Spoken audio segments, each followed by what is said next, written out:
नमस्ते दोस्तों, स्वागत है आपका अपनी YouTube चैनल परीक्षा अकेडमी पे। दोस्तों, आपकी हिंदी के रिगार्डिंग प्रैक्टिस सेट कराई जा रही हैं और ये आपके किसके लिए, वीडियो एग्जाम के लिए बहुत ही महत्वपूर्ण है। ठीक है, इनको आप ध्यान से देखिएगा। वीडियो एग्जाम के साथ साथ ये आपके अन्य जितने भी एग्जाम है, हिंदी सब में पूछी जाती है, जिस एग्जाम में पूछी जाती है उन सब के लिए बहुत महत्वपूर्ण है। ठीक है दोस्तों, तो एक ही क्वेश्चन काफी महत्वपूर्ण है, इनको ध्यान से सुनिएगा। चलिए सॉल्व करते हैं हम लोग, आज का सेशन शुरू करते हैं। लेते हैं पहला क्वेश्चन। ठीक है, पहला क्वेश्चन में क्या लिखा है, स्वावलंबी होना किस मुहावरे का अर्थ है। ठीक है, स्वावलंबी होना किस मुहावरे का अर्थ है बताइए। अपने पैसे, यहाँ पे होगा पैरों, अपने पैरों पर खड़ा होना। बी है अपने पैरों पर कुल्हाड़ी मारना।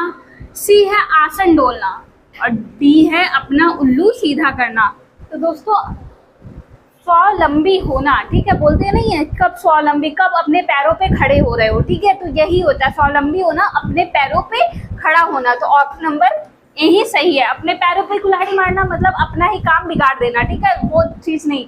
यहाँ पे क्या आपका सही ऑप्शन है, अपने पैरों पर खड़ा होना। ऑप्शन नंबर ए आपका सही है।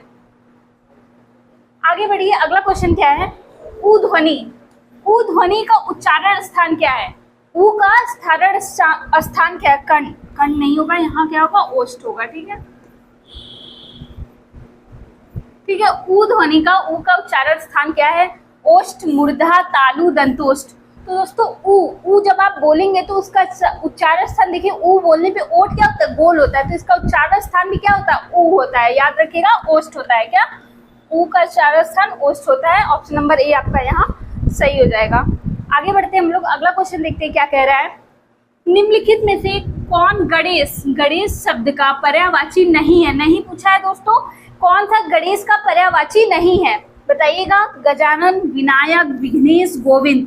तो दोस्तों, गजानन, विनायक, विघ्नेश, ठीक है, विघ्नेश्वर हो गया, लंबोदर हो गया, सब चीज किसके लिए प्रयोग किया जाता है, गणेश जी के लिए। ठीक है, पार्वती नंदन हो गया, ठीक है, शंकर सुवन, ये सब किसके लिए होता है, गणेश जी के, गजानन के लिए होता है। ठीक है, लंबोदर भी इन्हीं का पर्यायवाची है। तो इसमें से पूछा है कौन सा नहीं है, तो गोविंद। गोविंद आपका किसका होता है, कृष्ण भगवान का होता है। ठीक है, गोविंद आपका कृष्ण, कान्हा, ठीक है, दिसंबर, ये सब किसका होता है, गोविंद का होता है। तो यहाँ पूछा गणेश शब्द का नहीं है, तो ऑप्शन नंबर डी आपका गोविंद सही हो जाएगा। अगला देखिए दोस्तों, अगला क्वेश्चन क्या कह रहा है, अभिजात्य। अभिजात्य का विलोम बताना है हमें। ठीक है, अभिजात्य का विलोम बताइए। विलोम क्या है, कुलीन, अकुलीन, सामान्य, वंचित। तो दोस्तों, अभिजात का कुलीन जो होता है सब वो समानार्थी में आ जाएगा, लेकिन इसका जो विलोम होता है क्या होता है, अकुलीन होता है। याद रखिएगा क्या होता है, अकुलीन। ऑप्शन नंबर बी आपका यहाँ सही हो जाएगा। हम लोग आगे बढ़ते हैं, अगला क्वेश्चन देखते हैं। अगला क्या कह रहा है, भविष्य में होने वाला, भविष्य में होने वाला यानी भविष्य में जो घटित होने वाला है उसके लिए एक शब्द पूछा है बताइएगा। भावी, अतीत, भविष्यवक्ता, पुरातन। तो दोस्तों देखिए, अतीत, पुरातन से जो बीत चुका है उसके लिए होता है। ठीक है, लेकिन भावी क्या होगा, ऑप्शन नंबर ए भावी, भविष्य में होने वाला यानी भावी। ऑप्शन नंबर ए सही हो जाएगा। भविष्यवक्ता यानी जो भविष्य के बारे में बताए वो भविष्यवक्ता होता है, लेकिन यहाँ क्या, भविष्य में होने वाले के लिए एक शब्द क्या है, भावी। ठीक है, अब हम लोग आगे बढ़ते हैं, अगला क्वेश्चन देखते हैं। अगला क्वेश्चन में क्या है, निर्देश पढ़ना है हमको। ठीक है, पहले हम लोग निर्देश पढ़ते हैं। प्रश्न संख्या 6 और 7 के लिए है। निम्नलिखित प्रत्येक वाक्य के नीचे 4 विकल्प दिए गए हैं, उनमें से कोई एक विकल्प उक्त वाक्य का शुद्ध रूप है, यानी शुद्ध वाक्य हमें पहचानना है। ठीक है, शुद्ध वाक्य का चयन करना है। ठीक है, आपका जो है छठा क्वेश्चन, इसमें देखिए क्या कह रहा है, इस लड़की ने दही गिरा दी। ठीक है, इस लड़की ने दही गिरा दी, इसका शुद्ध रूप क्या होगा हमें बताना होगा। ए, इस लड़की ने दही गिरा दिया, इस लड़की का दही गिरा दिया, इस लड़की की दही गिरा दिया, या फिर इस लड़की से दही गिरा दिया। दोस्तों, जब आप पढ़ेंगे तो इसमें वैसे भी ये जो नीचे की 3 ऑप्शन है वैसे भी पढ़ने में ही सीधे सीधे वचन, लिंग सबके अनुसार गलत है, लेकिन पहला ऑप्शन क्या है, इस लड़की ने दही गिरा दिया। ऑप्शन नंबर ए ही आपका यहाँ शुद्ध है, तो सही हो जाएगा ऑप्शन नंबर ए। अब हम लोग अगला क्वेश्चन देखते हैं, इसमें भी हमें शुद्ध वाक्य ही बताना है। तो देखिए, आंसू से आंचल भीग गई, यहाँ पे क्या दिया, आंसू से आंचल भीग गई, तो इसका शुद्ध बताना है। आंसू से आंचल भीग गया, आंसू से आंचल भीग गया, आंसुओं से आंचल भीग गई या फिर आंसू से आंचलें भीग गई। तो दोस्तों यहाँ पे जो शुद्ध होगा वो ये होगा, आंसुओं से आंचल भीग गया, बोलते हैं ना उसके आंसुओं से आंचल भीग गया। तो ऑप्शन नंबर ए ही आपका जो है यहाँ पे सही हो जाएगा। आगे बढ़िए दोस्तों, अगला क्वेश्चन देखते हैं। अगला क्या कह रहा है, कुश की नोक सी तीखी बुद्धि। कुश की नोक सी तीखी सी बुद्धि क्या कहते हैं, ठीक है। कुश की नोक सी तीखी बुद्धि हम क्या बोलते हैं उसे बताइएगा। विद्वान, कुशाग्र बुद्धि, कुशा या मंद बुद्धि। तो दोस्तों कुश की नोक से ही बना है क्या, कुशाग्र। क्या बना है, कुशाग्र। तो उसे हम क्या बोलते हैं, कुशाग्र बुद्धि बोलते हैं। तो ऑप्शन नंबर बी जो आपका है यहाँ पे सही हो जाएगा। अगला क्वेश्चन देखते हैं क्या है, अभ्यर्थी में कौन सी संधि है, ठीक है। अभ्यर्थी में कौन सी संधि है, तो अगर आप इसका संधि विच्छेद करेंगे तो अभिधन अर्थी, ठीक है, अर्थी हो जाएगा। और यहाँ पे जो ई और अ मिलकर या का निर्माण करेंगे, ठीक है। किसका, या का निर्माण करेंगे। और यह आपका कहाँ संधि वर्ड आता है, या आपका संधि वर्ड आता है यड़ संधि में। किसमें आता है, यड़ संधि में आता है। तो अभ्यर्थी में कौन सी संधि होगी, तो यड़ संधि होगा। जहां भी आपको आधा अधिकतर दिख जाए वहां पे यड़ संधि होती है, चीज ध्यान रखिएगा, ठीक है। तो अभ्यर्थी में कौन सी है, यड़ संधि है। आगे बढ़ते हैं, अगला क्वेश्चन है व्याकरण दर्पण। व्याकरण दर्पण किसकी रचना, इंपॉर्टेंट है, याद रखिएगा। व्याकरण दर्पण किसकी रचना है, ठीक है। ए है शिवपूजन सहाय, किशोरीदास वाजपेयी, रामचंद्र शुक्ल, श्याम सुंदर दास। तो दोस्तों व्याकरण दर्पण बात की जाए तो ये आपके किशोरीदास वाजपेयी, किसकी, किशोरीदास वाजपेयी की, याद रखिएगा। इन्हीं की अच्छी हिंदी है, अधिकतर ये हिंदी के बारे में ही लिखे हैं, हिंदी का ब्रज भाषा का विकास, ठीक है। ये सब इन्हीं की रचना है, ठीक है।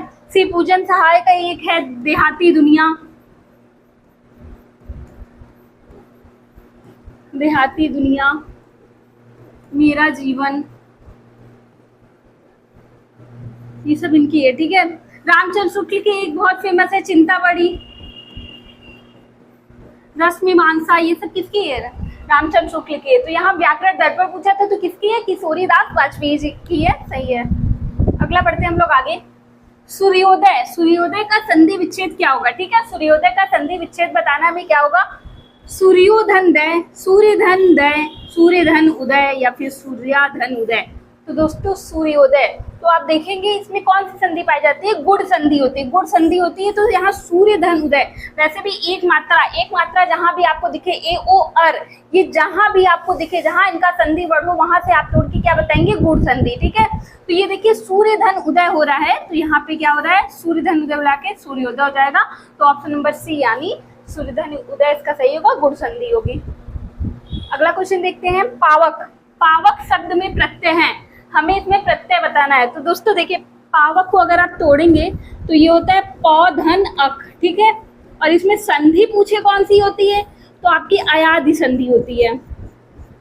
अय आय अब आओ जहां आता है वहां कौन सी संधि होती है, अयादि संधि होती है। तो अगर इसमें प्रत्यय भी पूछ ले तो लास्ट में आपके क्या जुड़ रहा है, अक जुड़ रहा है, ठीक है। तो जब अक जुड़ रहा है तो इसमें देखिए अक, ऑप्शन नंबर ए ही आपका मिल गया। तो यहाँ क्या सही हो जाएगा, अक सही हो जाएगा। अगला क्वेश्चन देखिए क्या कह रहा है, आहूत। आहूत का विलोम क्या होगा, ठीक है। हमें आहूत का विलोम बताना है, बंधन, विराग, अविश्वास, ठीक है, अनाहूत। तो यहाँ पे दोस्तों आहूत, आहूत का क्या होगा, सीधे सीधे अनाहूत हो जाएगा। क्या होगा, ऑप्शन नंबर डी अनाहूत हो जाएगा। बंधन का पूछे तो मुक्त हो जाएगा, ठीक है। अविश्वास का विश्वास हो जाएगा, लेकिन याद रखिएगा आहूत का क्या होगा, अनाहूत। हम लोग अगला क्वेश्चन देखते हैं। अगला क्या कह रहा है, इनमें से कौन सा शब्द शुद्ध वर्तनी वाला है। हमें एक की शुद्ध वर्तनी यानी कौन सा शब्द सही सही लिखा है बताना है। पारगम्य, पारोगम्य, पारागम्य या फिर पारिगम्य। तो दोस्तों क्या होता है, पारगम्य होता है, ठीक है ना, पारगम्य होता है। ऑप्शन नंबर ए जो आपका सही है, क्या होता है, पारगम्य। अगला देखिए, जीने के लिए उपन्यास के लेखक कौन है, ठीक है। जीने के लिए उपन्यास के लेखक कौन है, रांगे राघव, यशपाल, राहुल सांकृत्यायन या फिर नागार्जुन। तो दोस्तों जीने के लिए जो आपकी है वो राहुल सांकृत्यायन की है, ठीक है, राहुल सांकृत्यायन के लिए। ये यात्रा वृत्तांत ज्यादा लिखते हैं, जैसे इनकी एक बहुत फेमस है वोल्गा से गंगा, वोल्गा से गंगा, ठीक है। बाकी एक यशपाल की बहुत ज्यादा पूछता है, देशद्रोही पूछता है, ठीक है, याद रखिएगा, देशद्रोही किसकी, यशपाल जी की है। तो इनकी आप याद रखिएगा, जीने के लिए किसकी है, राहुल सांकृत्यायन की है। आगे बढ़ते हैं, रमेश गिर पड़ा। रमेश गिर पड़ा, इस वाक्य में गिर पड़ा, जो गिर पड़ा दिया हुआ है क्या है, ठीक है, हमें बताना है ये क्या है। सकर्मक क्रिया है, प्रेरणार्थक क्रिया है, संयुक्त क्रिया है या फिर सहायक क्रिया है। दोस्तों जहाँ पे एक साथ दो क्रियाएं आती हैं, यहाँ गिर और पड़ा दो बार आ रहा है ना, तो ये कौन सी क्रिया होगी, संयुक्त क्रिया। कौन सी क्रिया होगी, संयुक्त क्रिया। ऑप्शन नंबर सी आपका सही हो जाएगा। कौन सी क्रिया होगी, संयुक्त क्रिया। अगला क्वेश्चन देखिए, उत्पत्ति की दृष्टि से कौन सा शब्द का भेद नहीं है, ठीक है, शब्द का भेद नहीं है। तो दोस्तों उत्पत्ति की दृष्टि से शब्द के कितने होते हैं, 4 भेद होते हैं, जिसमें तत्सम होता है, सही है, तद्भव भी होता है, सही है, देशज भी सही है, लेकिन तद्धित नहीं होता, ठीक है। तद्धित किसका है, ये प्रत्यय का भेद होता है, ठीक है, तो तद्धित नहीं है आपका। और इसमें एक और बात की जाए तो एक और कौन सा होता है, विदेशज होता है, ठीक है, याद करिएगा, तत्सम, तद्भव, देशज, विदेशज, ठीक है, 4 होते हैं। बाकी नहीं पूछा है तो तद्धित ही आपका नहीं होगा, ठीक है, ये आपका प्रत्यय का भेद है, कृत और तद्धित प्रत्यय होता है ना, उसका भेद है। अगला क्वेश्चन देखिए, निर उपसर्ग से किस शब्द का निर्माण नहीं हुआ है, नहीं हुआ है पूछा है दोस्तों। निर उपसर्ग किसमें नहीं लगा है, निराकरण, निदर्शन, निरपराध या फिर निर्भय। दोस्तों जब आप निराकरण में से निर निकाल लेंगे, निर्धन आकरण होगा, ठीक है, साथ ही निर्धन अपराध, निरपराध में भी हो जाएगा, निर्धन भय ये भी हो जाएगा, लेकिन निदर्शन है, ये निदर्शन है, इसमें रा नहीं आ रहा है, ठीक है, तो ऑप्शन नंबर बी आपका निर उपसर्ग किसमें नहीं है पूछा है, तो ऑप्शन नंबर बी है, ठीक है। आगे से उपसर्ग याद रखिएगा, हमेशा आगे से जुड़ता है, ठीक है, तो आगे से चेक करिएगा कि कहाँ से वो जुड़ा है। प्रत्येक का संधि विच्छेद क्या होगा, ठीक है, प्रतिधन एक, प्रतिधन यक, प्रतिधन एक, प्रतिधन एक। तो दोस्तों प्रत्येक, इसमें फिर से बात वही आ गई, कौन सी संधि है आपकी, यड़ संधि है, ठीक है, प्रत्येक में कौन सी संधि, यड़ संधि है, तो ये कौन सा, प्रतिधन एक होता है, क्या होता है, प्रतिधन एक, प्रति में से एक यानी प्रत्येक, यड़ संधि का उदाहरण है आपका, तो ऑप्शन नंबर सी आपका यहाँ सही हो जाएगा। अगला क्वेश्चन देखिए, अनुनय विनय से भी न पसीजना, अनुनय विनय से भी न पसीजना, इनमें से किस मुहावरे का अर्थ है, ठीक है, इस मुहावरे का क्या अर्थ है बताइएगा। अटल रहना, जड़ हो जाना, किस मुहावरे का अर्थ है, यानी मुहावरा दिया है हमें उसका अर्थ बताना है। जड़ हो जाना, टस से मस न होना, अहल्या बनना, तो अहल्या बनना यानी पत्थर का बन जाना, लेकिन टस से मस होना यानी टस से मस, अन्य बिना उसकी प्रार्थना विनती करने पर भी जो न पिघले, उसके लिए क्या प्रयोग करते हैं, टस से मस होना, टस से मस ना होना, तो ऑप्शन नंबर सी सही हो जाएगा, क्या, टस से मस ना होना, यहाँ पे सही होगा ऑप्शन नंबर सी। चलिए अगला देखते हैं, अनावृष्टि। अनावृष्टि का विलोम क्या होगा, अतिवृष्टि, अकाल, तूफान, वर्षा। तो दोस्तों अनावृष्टि का क्या होता है विलोम, याद रखिएगा, अतिवृष्टि होता है, क्या होता है, अतिवृष्टि, ऑप्शन नंबर ए ही यहाँ पे सही हो जाएगा। अनावृष्टि यानी अतिवृष्टि, इसका विलोम होता है। अगला देखिए, आवश्यकता से अधिक धन के त्याग का क्या अर्थ है, ठीक है, आवश्यकता से अधिक धन का त्याग, उपरिग्रह, सपरिग्रह, अपरिग्रह, परिग्रह। तो दोस्तों जैन धर्म में बताया गया है ना कि आवश्यकता से अधिक धन नहीं संचित करना चाहिए, एक व्रत होता है अपरिग्रह, ठीक है, याद रखिएगा, तो उसी में क्या होता है, उसे अपरिग्रह कहते हैं। ऑप्शन नंबर सी जो आपका है सही हो जाएगा, अपरिग्रह यानी आवश्यकता से अधिक धन का संचय ना करना।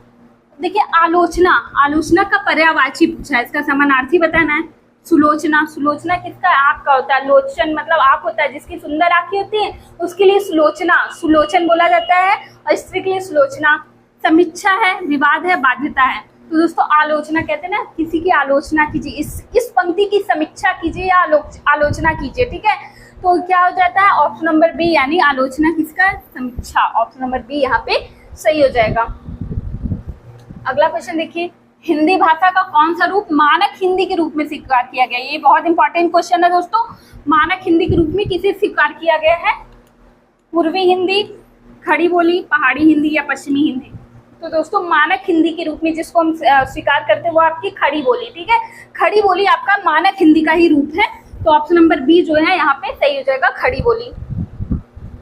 अगला देखिए, अगला कह रहा है, जब वह गाता है तब सभी शांत रहते हैं। इस वाक्य में जब वह गाता क्या है, ठीक है, बताना है क्या है, संज्ञा उपवाक्य है, विशेषण उपवाक्य है, क्रिया विशेषण उपवाक्य है, इनमें से कोई नहीं। तो दोस्तों देखिए ना यहाँ पे विशेषण है ना क्रिया विशेषण कहीं प्रयोग हुआ है, तो सीधे सीधे इसमें क्या है, संज्ञा उपवाक्य है, ऑप्शन नंबर ए जो है आपका सही जगह कौन सा है, संज्ञा उपवाक। आगे बढ़िए, अगला क्वेश्चन कह रहा है अवलोकन में प्रयुक्त उपसर्ग है। अवलोकन में कौन सा उपसर्ग है, अप, अभी, अप, अ। तो अवलोकन को अगर आप तोड़ेंगे तो दोस्तों क्या निकलेगा, अवधन लोकन। तो सीधे सीधे इसमें कौन सा उपसर्ग यानी आगे जुड़ा है, तो जब आगे जुड़ा है तो अब आपका यही उपसर्ग है, देखिए अब दिख रहा है, तो ऑप्शन नंबर सी जो यहाँ पे है सही हो जाएगा। अगला क्वेश्चन देखते हैं हम लोग, हंसी, हंसी का तत्सम रूप शब्द क्या है, ठीक है, तत्सम, ठीक है, जो संस्कृत से सीधे सीधे हिंदी में प्रयोग किए जाते हैं वो तत्सम शब्द होते हैं, ठीक है, और जो बोलचाल के माध्यम से बिगड़ते बिगड़ते थोड़ा सा आ जाते हैं हिंदी में, वो आपके तद्भव होते हैं। तो हंसी तद्भव है, इसका तत्सम पूछ रहा है, हंस, मुस्कान, मुस्कुराहट, हास। तो दोस्तों हंसी किससे बना है, हास्य से बना है, ठीक है, ऑप्शन नंबर डी जो आपका यहाँ सही जगह क्या, हास्य। अगला क्वेश्चन देखिए क्या कह रहा है, अमीर खुसरो, अमीर खुसरो की रचनाएं किस बोली में रचित है, ठीक है, तूतीय हिंद कहा जाता है अमीर खुसरो को। इनकी रचनाएं किस लिए किस बोली में है, तो अवधी, ब्रजभाषा, खड़ी बोली, कन्नौजी। ये पहेली मुकरिया, ये पहेली और मुकरिया ज्यादा ये लिखते थे, और ये किस भाषा में लिखते थे, तो याद रखिएगा खड़ी बोली, ठीक है, अमीर खुसरो को खड़ी बोली का जन्मदाता भी कहा जाता है, तो क्या होगा, खड़ी बोली। ऑप्शन नंबर सी सही हो जाएगा। जिस संज्ञा के अनेक वस्तुओं अथवा प्राणियों के समूह का बोध होता है उसे कहते हैं, ठीक है, जिस संज्ञा से अनेक प्राणियों या वस्तुओं का बोध होता है, ठीक है, किसी जाति का, स्पेशली कह लीजिए जब किसी जाति का बोध होता है तो उसे हम क्या कहते हैं, जातिवाचक संज्ञा, व्यक्तिवाचक संज्ञा, समूहवाचक संज्ञा या भाववाचक संज्ञा, ठीक है, किस समूह का, प्राणियों का समूह का बोध होता है या समूह की बात कर रहा है, तो जब सीधे सीधे समूह की बात करें तब जाति, व्यक्ति, समूह, यहाँ सीधे देखिए क्या है, समूहवाचक संज्ञा होता है। जब समूह की बात करें तब कौन सा होता है, समूहवाचक संज्ञा। जातिवाचक जब किसी जाति का बोध करे, ठीक है, जब उसकी जाति का बोध किया जाए, जैसे गरीब हो गया, ठीक है, या फिर कोई चीज ले लीजिए, कह दिया लड़का लड़की, जाति का जब बता दिया जाए तो वो जातिवाचक संज्ञा हो जाता है आपका। व्यक्तिवाचक संज्ञा जब किसी विशेष व्यक्ति, वस्तु, स्थान का नाम लिया जाए, जैसे आपका जौनपुर हो गया, बनारस हो गया, या फिर गंगा नदी, द रामायण बुक हो गया, कुछ भी हो गया, तो ये सब आपके किस में आएगा, व्यक्तिवाचक में आएगा। भाव यानी भाववाचक, जिससे भाव का पता चले, यानी जिसको हम देख ना सके, छू ना सके, लेकिन महसूस कर सके, वो सब संज्ञा आपके, जैसे ईमानदारी हो गया, बुद्धिमत्ता, ये सब किस में आ जाएगा, आपका भाववाचक संज्ञा में आ जाएगा। लेकिन यहाँ बोल रहा है समूह का, तो किस में आ जाएगा, समूहवाचक संज्ञा, ऑप्शन नंबर सी आपका सही हो जाएगा। चलिए दोस्तों अगला क्वेश्चन देखते हैं। अगला क्वेश्चन क्या कह रहा है, सब कुत्ते एक साथ दौड़ रहे हैं, ठीक है, तो इसमें कौन सा विशेषण है, पूछ रहा है वाक्य में कौन सा विशेषण है, बताइएगा, अनिश्चित संख्यात्मक, गुणवाचक, परिमाणवाचक या फिर सार्वनामिक। तो दोस्तों सब कुत्ते, यहाँ पे देखिए निश्चित नहीं है कि कितने हैं, तो जहाँ पे निश्चित ना हो वहाँ क्या होता है, अनिश्चित संख्यात्मक है, ठीक है, कुत्तों गिन तो सकते हैं लेकिन हमें ये निश्चित नहीं है, जैसे सब, कुछ, ये सब जहाँ आ जाता है वहाँ क्या होता है, अनिश्चित संख्यात्मक, तो यहाँ कौन सा हो जाएगा, अनिश्चित संख्यात्मक हो जाएगा। दोस्तों आज के मेरे क्वेश्चन यही समाप्त होते हैं। अगर आपको किसी क्वेश्चन में डाउट हो तो कमेंट सेक्शन में जरूर पूछिएगा। हमारे चैनल को सपोर्ट करते रहिए, इसी तरह हमारा साथ देते रहिए, हमसे जुड़े रहिए। मिलते हैं नए वीडियो में नेक्स्ट टॉपिक के साथ, तब तक के लिए जय हिंद, जय भारत।